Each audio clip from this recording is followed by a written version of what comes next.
बच्चों, शुभ संध्या।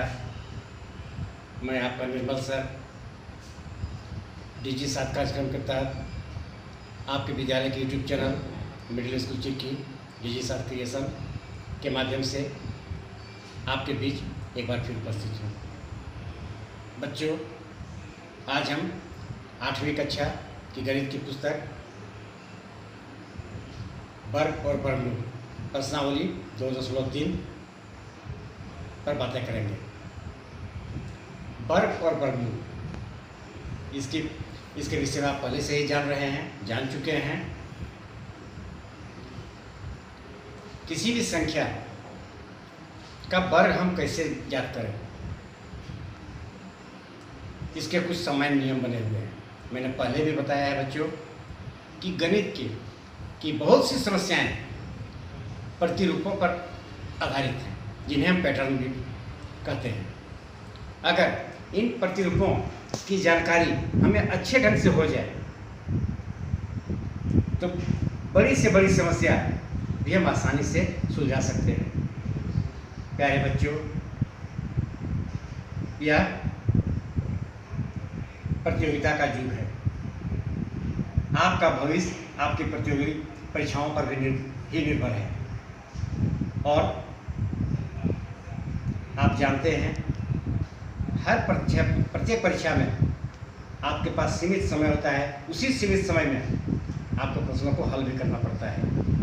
अगर इस तरह प्रतिरूपों को, पैटर्न्स को, कुछ ट्रिक्स भी होते हैं, अगर इन्हें आप अच्छी तरह से याद कर लें, अपने मस्तिष्क में बैठा लें, तो बहुत सरलता से आप बड़ी से बड़ी समस्या को भी सुलझा सकते हैं। अभी मैं बात कर रहा हूँ किसी संख्या के वर्ग को ज्ञात करने का, यानी किसी संख्या के वर्ग संख्या को प्राप्त करने का। कुछ सामान्य नियम हैं जिनके विषय में आपको बताना चाहूँगा। आप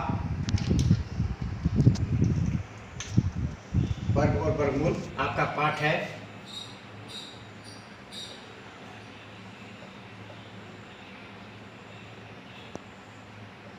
आप सामान्य रूप से किसी संख्या का अगर वर्ग निकालना चाहते हैं तो एक साधारण विधि है गुना करके।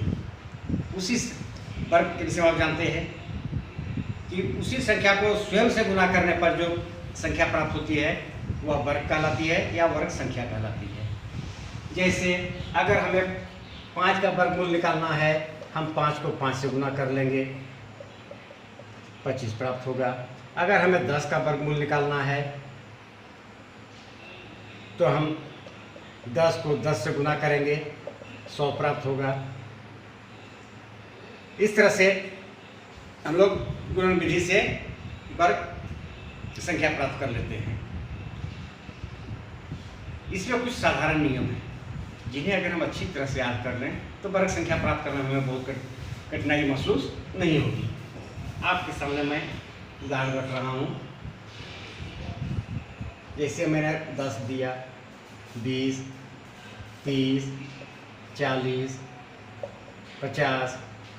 अब देखिए, आप 10 को जब 10 से गुना करते हैं, तभी हमने गुना करके देखा था क्या प्राप्त होता है। आप पहले से भी जानते हैं, 2 शून्य प्राप्त होगा और 1 को 1 से गुना करेंगे 100 आएगा।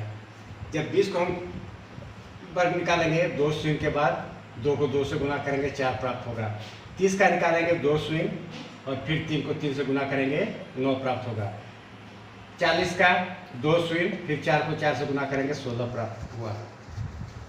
5 शून्य 50 का 2 शून्य 5 को 5 से गुना किए 2500 प्राप्त, 2500 प्राप्त हुआ। इस तरह से अगर किसी भी संख्या की इकाई अंक में शून्य है तो इस प्रतिरूप को समझकर आप बहुत ही आसानी से उसका वर्ग संख्या बिना गुना किए प्राप्त कर सकते हैं। हम आते हैं आगे वैसी संख्याओं पर जिनके इकाई अंक में 5 है। जैसे 5, 15, 25, 35, 45 और इस तरह से आगे। आप देखें, 5 को जब 5 से गुना करेंगे 25 प्राप्त हुआ। बच्चों एक बात मैं याद कराना चाहूँगा, 1 से लेकर 9 तक की जो संख्याएं हैं इनका वर्ग संख्या हमें कंठस्थ रखना है। 1 का 1, 2 का 4, 3 का 9, 4 का 16, 5 का 25, 6 का 36, 7 का 49, इस तरह से आपको 9 तक के संख्याओं का वर्ग हमेशा याद रखना है। अब हम आते हैं 15 पर। 15 में 1 और 5 है, 5 का वर्ग होगा 25, हम सीधे लिख लेंगे इसे। और फिर 1 है, इस 1 को हम पुनः 1 से गुना करेंगे। 1 को 1 से गुना करने पर 1 प्राप्त होगा और उसमें फिर 1 को हम जोड़ देंगे, 2 प्राप्त होगा। 15 का वर्ग संख्या क्या होगा? 225। 25 है, 25 का हम 5 को जब गुना किए तो 25 आया, और 2 को जब हम पुनः 2 से गुना करेंगे 4 होगा, और पुनः इसमें हम 2 जोड़ रहे हैं। यानी क्या कर रहे हैं, 2 को हमने 2 से गुना किया और फिर इसमें हमने 2 जोड़ दिया। क्या प्राप्त होगा बच्चों? आप आसानी से इसे बता सकते हैं।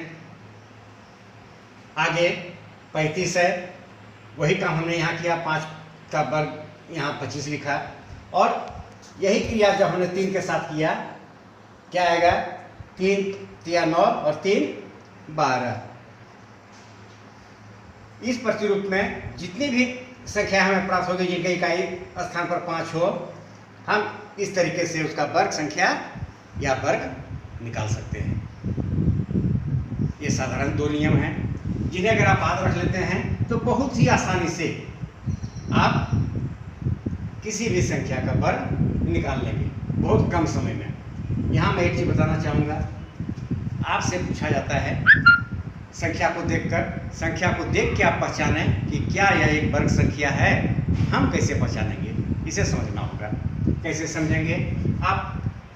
साधारण जो हमने बोला कि 9 तक का आपको वर्ग संख्या हमेशा याद रखना चाहिए। आप देखें, एक यहाँ मैंने एक और वर्ग संख्या लिखा, मान लीजिए 10 का 100 होता है, 1 का वर्ग 1 होगा, 2 का वर्ग 4 होगा, 3 का वर्ग 9 होगा, 4 का 16 होगा, 5 का 25, 6 का 36, 7 का 49। आप इन संख्याओं पर ध्यान दें। आप देख रहे हैं कि प्रत्येक के इकाई अंक में जितनी भी संख्याओं का आप जब वर्ग ज्ञात करेंगे, या तो इकाई अंक स्थान पर 0 रहेगा, या इकाई स्थान पर 1 रहेगा, या इकाई स्थान पर 4 रहेगा, या इकाई स्थान पर 6 रहेगा, 5 रहेगा, या फिर 6 रहेगा, या 9 रहेगा। आप आगे भी करके देखेंगे, कोई भी वर्ग संख्या जो आपको मिलेगी उसके इकाई स्थान पर इन 6 अंकों के अलावे कोई भी अंक आपको प्राप्त नहीं होगा। यह वर्ग संख्या पहचानने का बहुत ही अच्छा नियम है। इसे आप अच्छी तरह से दिमाग में बैठा लें। अगर आपको मैंने एक संख्या दिया 3558, अब मैं पूछ रहा हूँ आपसे, क्या यह एक वर्ग संख्या है? कुछ नहीं करना है, इसे वर्गमूल नहीं निकालना है। आप पहचानने के लिए आसानी से क्या करते हैं, आप इसका वर्गमूल निकालते हैं। वर्गमूल नहीं निकालना है, हमें देखना है इसके इकाई अंक स्थान पर क्या है। इसके इकाई स्थान पर 8 है। क्या 8 आता है वर्ग संख्या के इकाई स्थान में? नहीं आता है, नहीं आता है। इसका मतलब यह वर्ग संख्या नहीं है। आपको देख कर ही पहचान लेना है ना? बहुत आसान।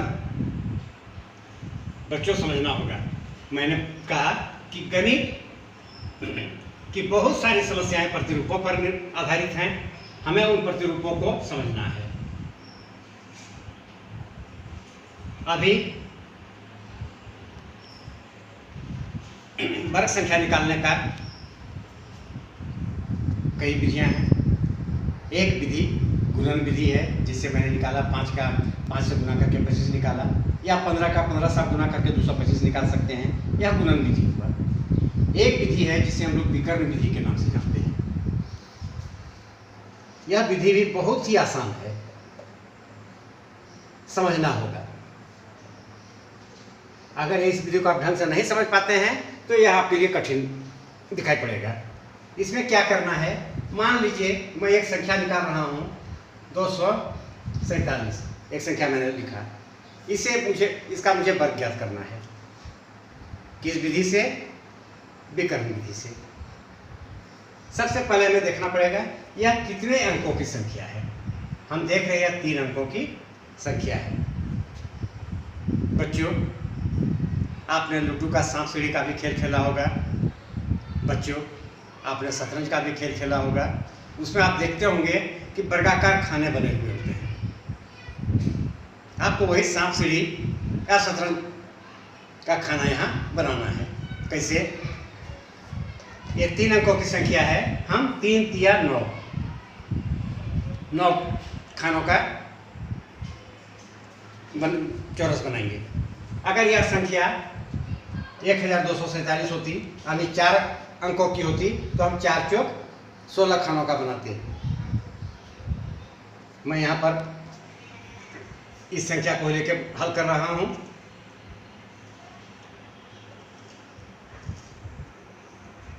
तीन या 9 खानों का मैंने एक वर्ग तैयार किया। अब इसमें क्या करना है? क्षैतिज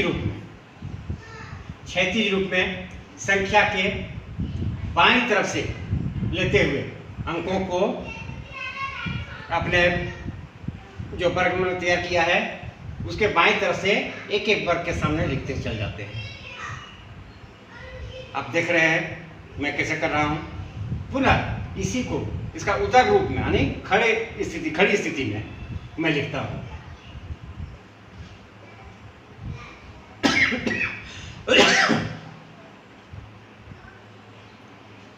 अब क्या करना है? प्रत्येक वर्ग के विकर्ण को हमें मिलाना है। विकर्ण आप समझ रहे हैं बच्चों? किसी वर्ग के एक आमने सामने के कोनों को मिलाने पर जो रेखा प्राप्त होती है वह विकर्ण कहलाती है। वही काम मैं यहाँ कर रहा हूँ। मैंने विकर्ण खींच दिया है। अब हमें क्या करना है? आगे गुना करना है। हमें एक अंकी गुना बहुत आसानी से कर सकते हैं, इसमें कहीं कोई कठिनाई नहीं है। अब इसे गुना करके किस तरह करना है? 2 को हम 2 से गुना करते हैं। आप ध्यान दें कि मैं पहले वर्ग के बाईं तरफ के अंक को उसके ठीक ऊपर के अंक से गुना कर रहा हूँ। यहाँ एक चीज़ समझना है, वर्ग के ठीक बाईं बगल में लिखे अंक को मैं उसके ठीक ऊपर में लिखे अंक से गुना कर रहा हूँ। 2 दूनी 4। देखिए मैंने इसे कैसे लिखा। जब संख्या में जो प्राप्त हो गुणनफल प्राप्त हुआ उसे हमें 2 अंकों में लिखना है। 2 अंकों में लिखना है, नीचे इकाई अंक और ऊपर दहाई अंक। क्योंकि यहाँ पर सिर्फ 4 मिल रहा था, दहाई का जगह खाली हो रहा था, वहाँ पर मैंने 0 लिखा। आगे 2 चौके 8, यहाँ भी दहाई अंक हमको खाली मिल रहा है इसलिए 0 मैंने लिखा। 2 सते 14, 2 सते 14। आप देख रहे हैं कि 4 मैंने नीचे लिखा, 1 ऊपर लिखा है। फिर 4 को हम बगल के इस खाने को फिर उसी ढंग से गुना करते जाते हैं। 4 4 दूनी 8। फिर 4 को 4 से गुना करते हैं, 4 चौक 16। फिर 4 को 7 से गुना करते हैं, 4 सते 28।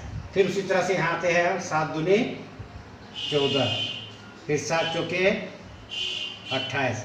फिर 7 सते 49। अब आगे क्या करना है? अब हमें आगे वर्ग संख्या प्राप्त करना है। यह जो सारणी हमने बनाया है उसके आधार पर हमारी समस्या ये है। अब इसमें हमें क्या करना है? इसके प्रत्येक विकर्ण के ठीक सिद्ध में आने वाले अंकों को जोड़ना है। जैसे यहाँ पर एक सिद्ध में ये अंक आ रहा है, यहाँ एक सिद्ध में 3 अंक आ रहे हैं, यहाँ पर एक सिद्ध में हम देख रहे हैं 5 अंक आ रहे हैं, यहाँ पर एक सिद्ध में भी 5 अंक है, यहाँ पर 3 है और यहाँ 1 अंक है। इन्हें हमें जोड़ना है और जोड़ते हुए नीचे से ऊपर की ओर हम लिखेंगे। जैसे 9 है, इसे हमने यहाँ पर 9 को जोड़ के लिखा। अब आगे हम जोड़ते हैं 8 4 और 8। कितना आएगा? 8 जोड़ 4 जोड़ 8 कितना आ रहा है? 20 आ रहा है। अब यहाँ पर आपको अपने तीसरी चौथी कक्षा में जो जोड़ का नियम आपने पढ़ा था उसे एक बार याद करना है। जब जोड़ का क्रिया हम लोग करते हैं तो दाएं अंक को कहाँ ले जाते हैं? उसे हम हासिल में रखते हैं और बगल में ले जाते हैं। यहाँ भी वही काम हमें करना है। किस तरह से, आगे देखिए आप। अगला हम जा रहे हैं, यहाँ पर है 4 जोड़ 2 जोड़ 6 जोड़ 2 जोड़ 4, क्या होगा 4 2 6 और 6 12, 2 14 और 4 18।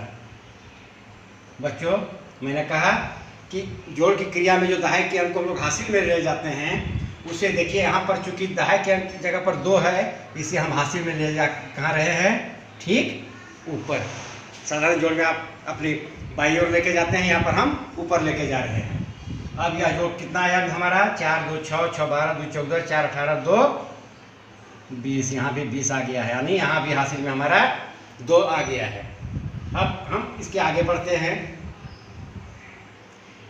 1 हम यहाँ गए हैं, जोड़ 8 जोड़ 1 जोड़ 8 जोड़ 1, और इस हासिल को यहाँ पर हम फिर ले लेते हैं और इसे हम जोड़ते हैं। 1 8 9 10 8 18 19 और 2 21। अब यहाँ पर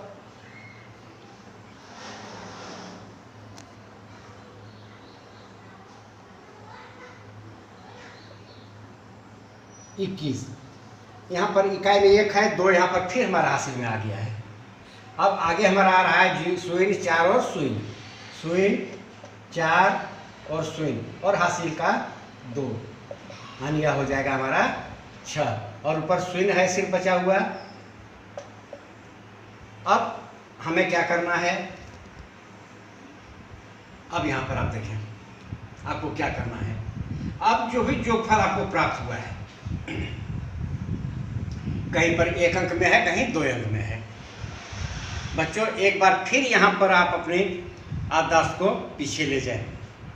आपने जो कुछ पीछे देखा उसे पुनः एक बार याद कर लें। यहाँ पर 2 अंक दिखाई तो दे रहा है, लेकिन इसे हमने कहाँ ले, हासिल के रूप में हम इसे आगे ले गए हैं, इसलिए इसे यहीं पर हमें भूल जाना है। यहाँ पर दाएं का अंक दिखाई तो दे रहा है, लेकिन हासिल के रूप में इसे हम ऊपर ले गए हैं, इसे यहाँ भी हमें भूल जाना है। यहाँ भी दाएं का अंक दिखाई दे रहा है, लेकिन इससे हासिल के रूप में हम ऊपर ले जा चुके हैं, इसे भी हमें भूल जाना है। सिर्फ इकाई स्थान पर जो भी अंक दिखाई दे रहे हैं उन्हें हमें याद करना है। क्या दिखाई दे रहा है, सबसे नीचे 9 है, उसे हम दाईं ओर लिखेंगे। उसके बाद शून्य है, फिर शून्य को लिखेंगे। उसके बाद फिर शून्य है, हम शून्य को लिखेंगे। उसके बाद 1 है, हम 1 को लिखेंगे। उसके बाद 6 है, 6 को लिखेंगे। आपका जो 247 का जो वर्ग प्राप्त हुआ वह 61,009 है। आप इसे गुणन विधि से भी निकाल के देखें, और आगे इस तरह के कई संख्याओं को विकर्ण विधि से हल करने का प्रयास करें। आपका गृह कार्य के लिए मैं कुछ संख्या आपको दे रहा हूं, जिसे आप घर पर बैठकर अभ्यास कर सकें।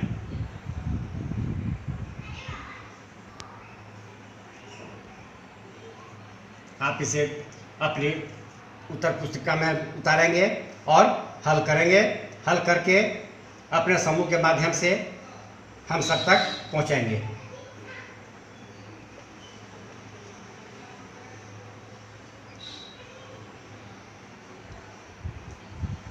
वर्ग और वर्गमूल इस विषय में एक बहुत ही अच्छी विधि है।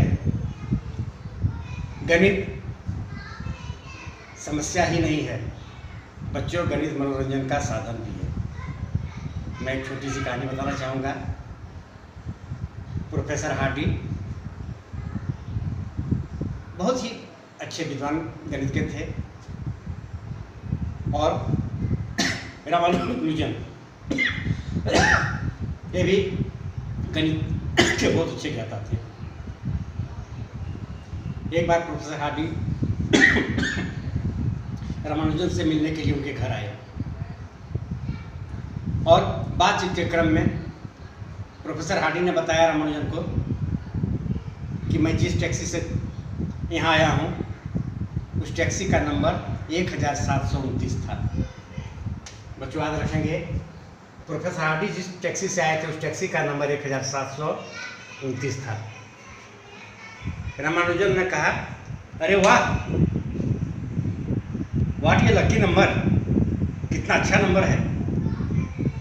हार्डी ने कहा, आपको ये लकी नंबर दिखाई पड़ रहा है? मुझे तो काफ़ी मनहूस नंबर लगा, एकदम बेकार सा।